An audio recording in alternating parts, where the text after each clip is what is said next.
नमोस्तु आचार्य श्री।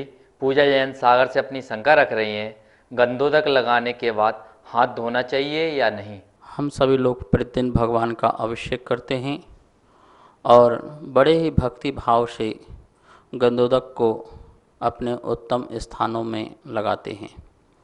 महानुभाव, ये जो गंधोदक है, गंध और उदक, उदक का मतलब होता है जल।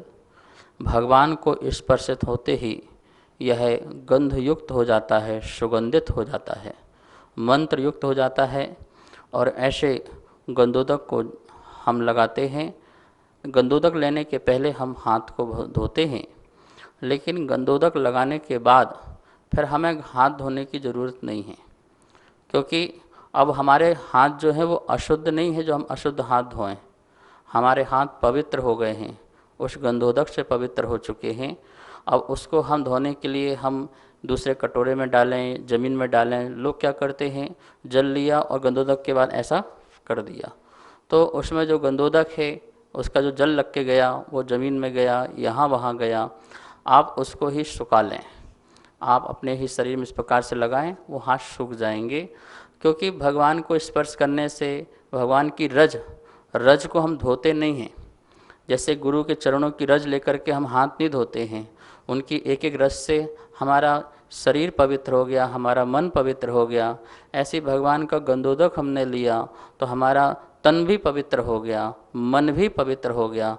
हम हाथ धो कर के क्या बताना चाहते हैं? क्या हमारा हाथ अशुद्ध हो गया, हम उसको अशुद्धि करना चाह रहे हैं? या फिर लोग सोचते हैं कि हमारा हाथ यहाँ वहाँ लगेगा। आपको इतना विकल्प बिल्कुल भी नहीं करना है। जैसे अपन ने प्रभु का स्पर्श किया, हमारे शरीर से रहा वह स्पर्श, ऐसे ही वह गंधोदक भी हमारे मस्तक से और हाथों से स्पर्श में रहे। यहाँ कोई बाधा नहीं है और कोई विकल्प भी ऐसा नहीं करने का। नमोस्तु आचार्य श्री।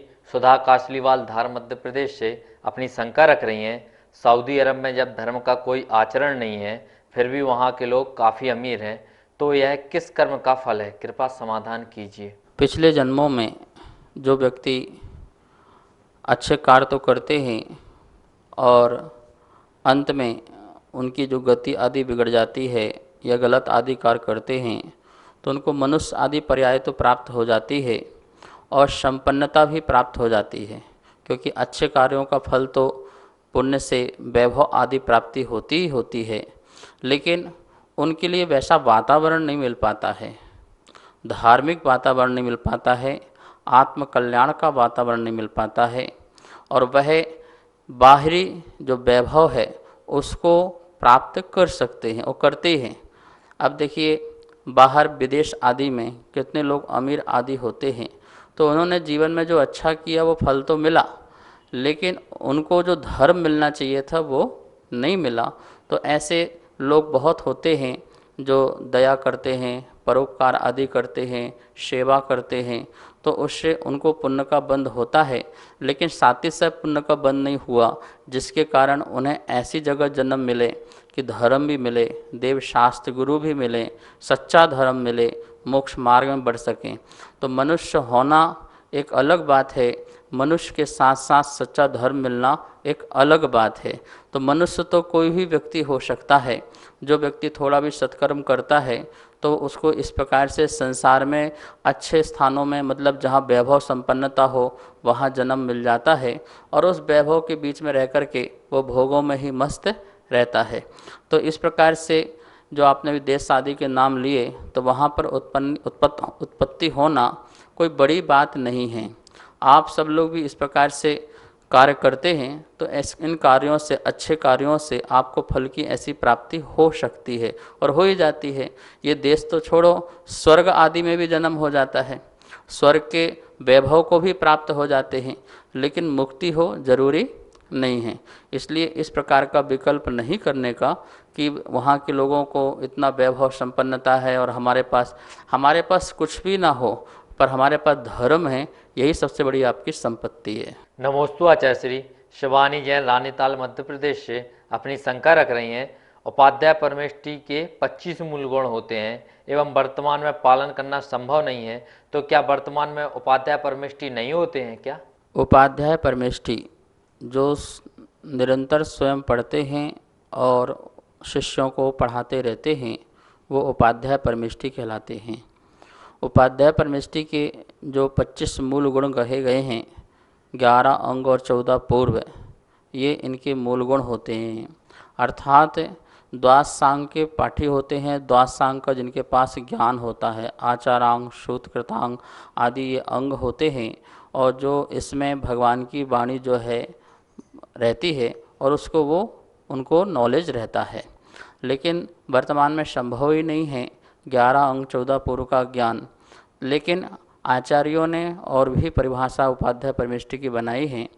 जो धर्म ध्यान, धर्म उपदेश में जो निरत रहते हैं, धर्म उपदेश देते हैं और निरंतर अवीक्षण ज्ञान उपयोग होकर के वो अध्ययन करते रहते हैं, उन्हें भी उपाध्याय परमेष्ठी कहते हैं। देखिए, उपाध्याय और आचार्य जो है एक ये पदवी है। वैसे तो कॉमन रूप से जो मूल गुण 28 होते हैं साधु के, वो होना जरूरी है। 28 मूल गुण जो सामान्य मुनि हैं उनके भी कहलाएंगे, आचार्य हैं उनके भी 28 मूल गुण कहलाएंगे, और जो उपाध्याय हैं उनके भी 28 मूल गुण कहलाएंगे जो कॉमन हैं। ये आचार्य उपाध्याय एक व्यवस्था है, और उस व्यवस्था के अंतर्गत जो आचार्यों ने कही है वो उत्कृष्ट बात कही है। और वो उत्कृष्ट ना भी हों, जैसे उपाध्याय के जो 25 गुण हैं कहे हैं वो उनके पास ना हो, लेकिन वो निरंतर ही भगवान की वाणी का स्वाध्याय करते रहते हैं, चिंतन करते रहते हैं और शिष्यों को पढ़ाते रहते हैं, तो उन्हें भी उपाध्याय परमेष्ठी आगम में कहा है। नमोस्तु आचार्य श्री। सोनल जैन सिवनी मध्य प्रदेश से अपनी शंका रख रहे हैं कि जैन धर्म में नारायण श्री कृष्ण का क्या महत्व है, और क्या बच्चों को श्री कृष्ण बना के अभिनय कराना ठीक है? जैन आगमों में या जैन धर्म में श्री नारायण कृष्ण का महापुरुषों में नाम आता है। ये महापुरुष कहलाते हैं नारायण, और जो आगामी काल में मोक्ष को प्राप्त होते हैं। इस भाव से मोक्ष को प्राप्त तो नहीं होते हैं, लेकिन अगले भाव में जो नारायण हैं श्री कृष्ण तीर्थंकर पद को प्राप्त होंगे, तीर्थ का प्रवर्तन करेंगे, धर्म उपदेश देकर के सभी जीवों को मोक्ष मार्ग में लगाएंगे। वर्तमान में जो श्री कृष्ण हुए, उन्होंने जो किया वो हमें करने योग्य नहीं है। उन्होंने जो धर्म का उपदेश दिया वो आप उन्हें ग्रहण कर सकते हैं, लेकिन उन्होंने जो किया वो मत करना। जैसे उन्हें लीलाएं की हैं, उन्हें गोवर्धन पर्वत उठाया है, गोपियों के साथ रहे हैं, युद्ध आदि कराया है, वो हमारे लिए आदर्श नहीं है। क्यों? क्योंकि यह कार्य आप नहीं कर सकते हो। पुण्यात्मा जीव करे तो करे, उस पुण्यात्मा के गलत कार्य भी लोगों को अच्छे लगते हैं, लीलाएं लगती हैं। यदि आप पुण्यहीन हैं और आप ऐसे कार्य करोगे तो जेल ही जाओगे, सिपाहियों के डंडे खाओगे और दुखी ही रहोगे। इसलिए उनके जैसे कार्य करने की कोशिश बिल्कुल भी नहीं करना। और रही बात अभिनय की, तो हमें अभिनय ऐसे लोगों को ही बनाना चाहिए जो हमारे लिए बिल्कुल आदर्श रूप में हों। हमें इन बातों का ध्यान रखना चाहिए। यदि किसी भी महापुरुषों की अभिनय आदि होती है अभिनय से, तो वो कार्य नहीं करना चाहिए। सभी स्वाध्याय प्रेमी बंधुओं को सादर जय जिनेन्द्र। आगमधारा शंका समाधान निरंतर पारस चैनल पर प्रसारित हो रहा है, जिसके पुण्यार्जक बनने का लाभ आप सब प्राप्त कर सकते हैं, जिसकी राशि एक दिन के लिए 2100 रुपये और एक महीने के लिए 11,000 रुपये की राशि रखी गई है। आप नीचे दिए नंबर पर संपर्क कर सकते हैं। आपका नाम पारस चैनल पर प्रसारित किया जाएगा। जय जिनेन्द्र।